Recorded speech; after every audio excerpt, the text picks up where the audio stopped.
For over a decade, a masked intruder haunted California. He moved through quiet suburban neighborhoods after dark, and for years, no one knew his name. Who was he? And why did the attacks suddenly stop?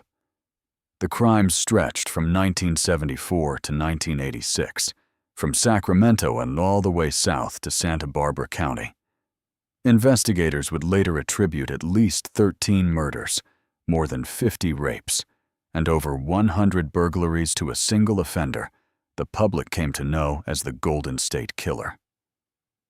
Victims described a man who entered homes at night, methodical and calculated. On September 11, 1975, in Visalia, California, Professor Claude Snelling was shot and killed in front of his daughter at his own home. What no one realized at the time was that the man responsible was, in that era, himself a serving police officer. Before that, from 1973 to 1976, this man worked as a police officer in Exeter, California, then served in Auburn from 1976 to 1979. In 1979, he was fired from the Auburn Police Department for shoplifting a hammer and a can of dog repellent. And then, in 1986, the attacks simply ceased. The case went cold for decades. Evidence sat in storage. Families waited. The breakthrough came not from a witness, but from science.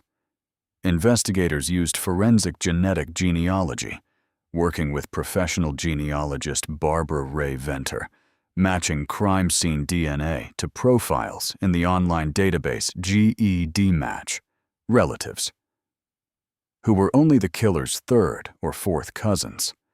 From that family tree, they narrowed their focus to one man. To confirm it, detectives gathered his DNA from the handle of his car door and from a discarded tissue in his trash. On April 24, 2018, Joseph James DeAngelo was arrested at his Citrus Heights home.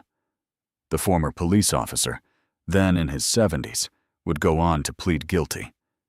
On June 29, 2020, he pleaded guilty to 13 counts of first-degree murder and 13 rape-related charges, admitting to crimes against 87 individual victims across 53 separate crime scenes. He was convicted. On August 21, 2020, he was sentenced to 11 consecutive life sentences without the possibility of parole, plus another life sentence with additional years on top. But before that reckoning, there were the decades of silence, the unsolved files, the unanswered question of who this man really was. Watch the full story to find out what happened next.